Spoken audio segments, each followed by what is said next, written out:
கர்த்தராகிய இயேசு கிறிஸ்துவின் நாமத்திற்கு மகிமை உண்டாவதாக. கர்த்தருக்குள் பிரியமானவர்களே, உடன்படிக்கைன்றது தவிர்க்க முடியாத ஒப்பந்தம். இந்த உடன்படிக்கை இல்லை ஒப்பந்தத்தை பற்றி அறிகிறது ரொம்ப கடினமானதில்லை. உடன்படிக்கை பொதுவாக 2 சமமான பங்காளர்களை கொண்டது. 2 ராஜாக்கள் இல்லைனா 2 மனிதர்கள் ஒருத்தரோட ஒருத்தர் செஞ்சு கொள்வது. இதை சமநிலை ஒப்பந்தம் இல்லை உடன்படிக்கைன்னு சொல்கிறோம். ஆனால் இங்கே தேவன் மனிதனோட ஒரு ஒப்பந்தம் செய்கிறத நம்ம பார்க்குறோம். இது சமநிலை ஒப்பந்தம்னு சொல்ல முடியாது. ஏன்னா இங்கே 2 நபர்களும் சமமானவங்க இல்லை. ஆனாலும் இங்கே தாமாவே ஆணையிட்டு ஒப்பந்தம் செய்கிறாரு. பரிசுத்த வேதாகமும் தேவன் ஏற்படுத்திய உடன்படிக்கைகளை அழகாக பதிவு செஞ்சிருக்குது. ஆதாம், நோவா, ஆபிரகாம், மோசே, தாவீது மற்றும் புதிய உடன்படிக்கைகளை வேதாகமத்தில் நாம் வாசிக்கலாம். அதில் ஆதியாகமம் 9:11 இனி மாம்சமானவைகள் எல்லாம் ஜலப்பிரளயத்தினால் சங்கரிக்கப்படுவதில்லை என்றும் பூமியை அழிக்க இனி ஜலப்பிரளயம் உண்டாவதில்லை என்றும் உங்களோடே என் உடன்படிக்கையை ஏற்படுத்துகிறேன் என்றார்னு நாம் வாசிக்கிறோம். பொதுவாக தேவன் ஏற்படுத்தக்கூடிய உடன்படிக்கையில் கீழ்காணக்கூடிய சிறப்புகளை நாம் பார்க்கலாம். 1, தாம் யாருன்றதையும் அவருடைய குணாதிசயங்களையும் இந்த உடன்படிக்கை மூலமே தேவன் வெளிப்படுத்துகிறாரு. 2வது, யாரிடத்துல உடன்படிக்கையை ஏற்படுத்துகிறாரோ அவங்களுக்கு தாம் என்ன செய்கிறாருன்றதை தெரியப்படுத்துகிறாரு.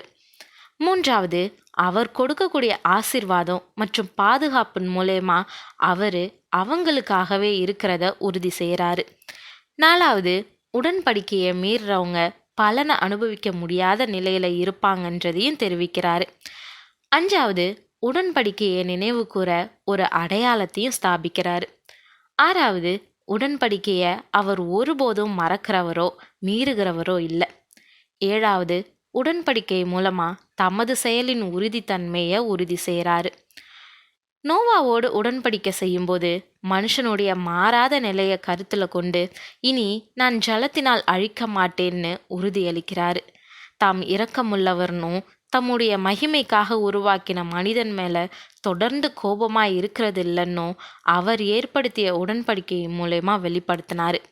அதுக்கப்புறம் ஆபிரகாம்ன்ற ஒருத்தனை அழைச்சி அவனோட உடன்படிக்கை செஞ்சார். அந்த உடன்படிக்கையின் அடிப்படையில் தமக்குன்னு ஒரு சந்ததியை தெரிஞ்சுக்கிட்டு இஸ்ரவேலராகிய அவங்களிடத்துல உடன்படிக்கையை தெரியப்படுத்தினார். இதை நான் உனக்கும் எனக்கும் நடுவாக என் உடன்படிக்கையை ஏற்படுத்தி உன்னை மிகவும் திரளாய் பெருக பண்ணுவேன் என்றார். உனக்கும் உனக்கு பின்வரும் உன் சந்ததிக்கும் நான் தேவனாயிருக்கும்படி எனக்கும் உனக்கும் உனக்கு பின் தலைமுறை தலைமுறையாக வரும் உன் சந்ததிக்கும் நடுவே என் உடன்படிக்கையை நித்திய உடன்படிக்கையாக ஸ்தாபிப்பேன்னு ஆதியாகமம் 17:2-7 இப்பொழுது நீங்கள் என் வாக்கை உள்ளபடி கேட்டு என் உடன்படிக்கையை கைக்கொள்வீர்களானால் சகல ஜனங்களிலும் நீங்களே எனக்கு சொந்த சம்பத்தாயிருப்பீர்கள், பூமியெல்லாம் என்னுடையதுன்னு யாத்திராகமம் 19:5 வாசிக்கிறோம். ஆனால் நடந்தது என்ன?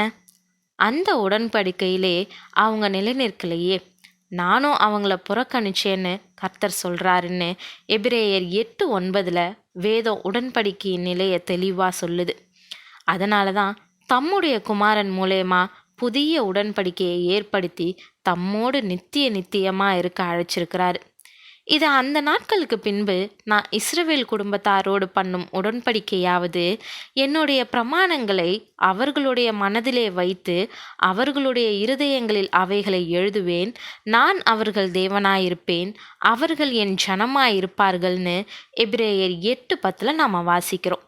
மனித குலத்தை அப்படியே அழிந்து போகட்டும்னு விட்டுடாம தம்முடைய குமாரன் மூலயமா நித்திய மகிமையை அடையிறதுக்கு தம்முடைய உடன்படிக்கையின் மூலயமா இரக்கத்தினாலேயும் கிருபையினாலேயும் நம்மளை முடிசூட்டி இருக்கிறாரு.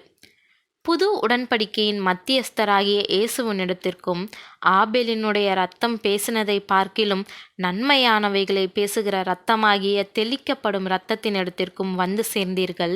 ஆதலால் அசைவில்லாத ராஜ்யத்தை பெறுகிறவர்களாகிய நாம் பயத்தோடும் பக்தியோடும் தேவனுக்கு பிரியமாய் ஆராதனை செய்யும்படி கிருபையை பற்றி கொள்ள கடவோம்னு எபிரேயர் 12:24-28 சொல்கிறபடி நாம் இப்பொழுது புதிய உடன்படிக்கையின் பங்காளியாக இருக்கிறது எவ்வளவு பெரிய ஸ்லாக்கியம்! இதை உணரவும் இந்த உடன்படிக்கையின் சிறப்பை பற்றி சிந்திக்கவும் இந்த நாளை நாம் பயன்படுத்தி கொள்வோம். இதன் மூலயமா தேவனுடைய உடன்படிக்கை உங்களுக்கு உன்னதமான உறவையும் உறுதியையும் கொடுத்திருக்கிறத அறிஞ்சு கொள்ள முடியும். அதனால் அவருடைய இந்த மகா பெரிய ஸ்லாக்கியமாகிய உடன்படிக்கையை பற்றி கொண்டு அவருடைய பிள்ளைகளாக இருக்க நாம் நம்மளுடைய இருதயத்தை ஒப்பு கொடுப்போம். தேவன் தாமே கிருபையும் தயையும் செய்வாராக. ஆமென்.